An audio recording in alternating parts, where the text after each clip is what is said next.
دن بھر کی اہم خبریں آپ ایک نظر میں۔ کانگریس کی سینئر لیڈر سونیا گاندھی جم کر برسی بی جے پی پر، کہا کہ اقتدار میں بیٹھے لوگ جمہوریت کے لیے پرعزم، اس کے ساتھ ہی اس کے منظم عمل کو یقینی بنانے کے لیے اپنائے گئے حفاظتی اقدامات کو بھی کر رہے ہیں کمزور۔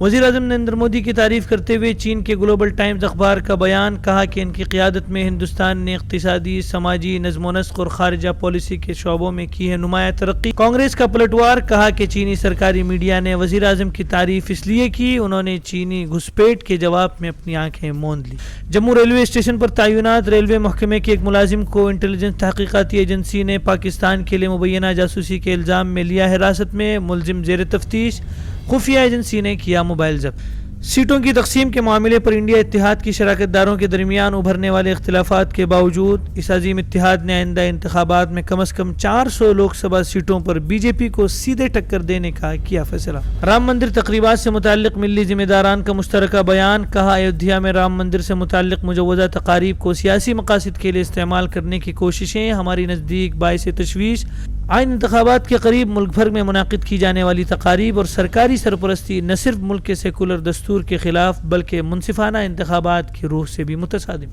ایک ملک ایک انتخاب سے متعلق بڑی خبر سامنے، سابق صدر جمہوریہ رام ناتھ کووند کی قیادت میں ایک ملک ایک انتخاب سے متعلق بنائی گئی کمیٹی انتخاب کرانے کے لیے موجودہ قانونی و انتظامی ڈھانچے میں مناسب تبدیلی سے متعلق عوام سے کیا مشورہ طلب۔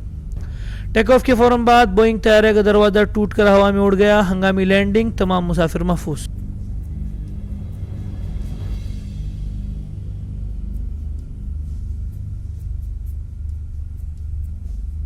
بنگلہ دیش میں انتخاب سے قبل تشدد کے واقعات، کئی پولنگ مراکز پر آگ زنی، کئی اسکول بھی نظر آتی۔ غزہ میں اب تک اسرائیلی جارحیت کے نتیجے میں 30,000 سے زائد فلسطینی شہید، غزہ کی پٹی پر اسرائیلی فضائی اور توپ خانے کے حملوں کے متاثرین میں 28,000 سے زائد عام شہری شہید، 12,000 سے زائد بچے، 6,000 سے زائد خواتین، 241 ہیلتھ ورکرز اور 105 صحافی شامل، 58,000 زخمی، جن میں سینکڑوں کی حالت تشویشناک۔